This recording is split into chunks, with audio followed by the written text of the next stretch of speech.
It has officially been 27 years since the release of Scream 2, so let's talk about some things that make this movie so great. Certain rules. Push the laws and you end up dead. This is the moment when the supposedly dead killer comes back to life. Not in my movie. Surprise, Sidney. He's gone mad. We all go a little mad sometimes. A very simple formula. You want to play psycho killer? Everybody's a suspect. No, please don't kill me, Mr. Ghostface. I want to be in the sequel. I'll be right back. Okay, I think it's gonna go something like this. I'm Pamela, welcome back to the channel. Today we're celebrating the 27-year anniversary of Scream 2. This actually is not my favorite Scream sequel. Scream 4 is actually my favorite, but obviously I do love Scream 2 so much. This is obviously my favorite franchise of all time. So let's get into some things about this movie that I love. First of all, the opening scene for this movie is so good. It's honestly such a great follow-up to the opening scene in the original. Obviously, nothing will top that opening scene from the original, but this honestly was a solid follow-up. Just the fact that it takes place in this crowded movie theater. Jada Pinkett Smith puts on a great performance. She gives us one of the best screams of the entire franchise. And it's honestly just so scary that this could happen in a room full of people and no one even realizes what's happening. Obviously, Phil's death in the bathroom is another one of my favorite scenes. I remember watching this on cable as a kid, and that one scene with Phil really stuck with me. Now, obviously, Scream 2 has some great scenes in this movie. Gale's chase scene, for example, is one of the best chase scenes in the entire franchise. This scene is so intense and so suspenseful. Every single time I watch this scene, even though I know how it ends, it's just so captivating and intense. And Gale's chase scene in Scream 6, even though it was a pretty good scene, it didn't quite recapture the magic of her chase scene from Scream 2. Gale's chase scene in Scream 2 is not the only great one in that movie. I also really love Cece Cooper's chase scene with Sarah Michelle Gellar. This is just an amazing scene. And let's not forget the cop car scene in this movie. This is another one that is just so intense and suspenseful. Now that I'm thinking about it, Scream 2 might be the most suspenseful sequel. There's a lot of really great scenes in this movie. And of course, in Scream 2, we lost one of my favorite characters of all time, Randy Meeks, R.I.P. His death scene kills me every single time. I wish that he could have made it until at least the final act.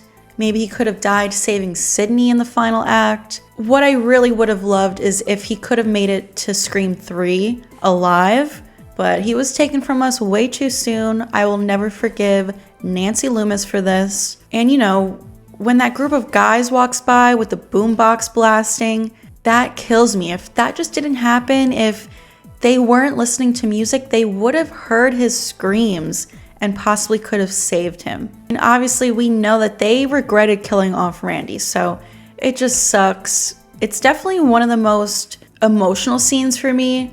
As much as I miss Randy and I wish that he didn't die, his death is a part of what made this movie so good because, you know, I always say you need big character deaths. If there's no stakes and if you don't feel anything while watching these movies, then what really is the point?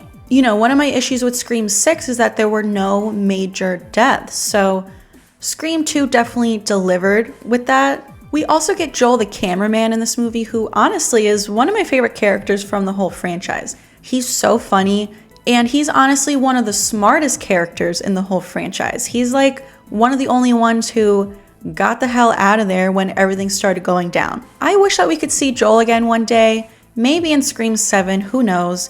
I believe in the original script for Scream 6, he was going to return for at least a brief scene with Gale, and he was gonna kind of do the same thing where he would have gotten the hell out of there the second everything started going down in Scream 6.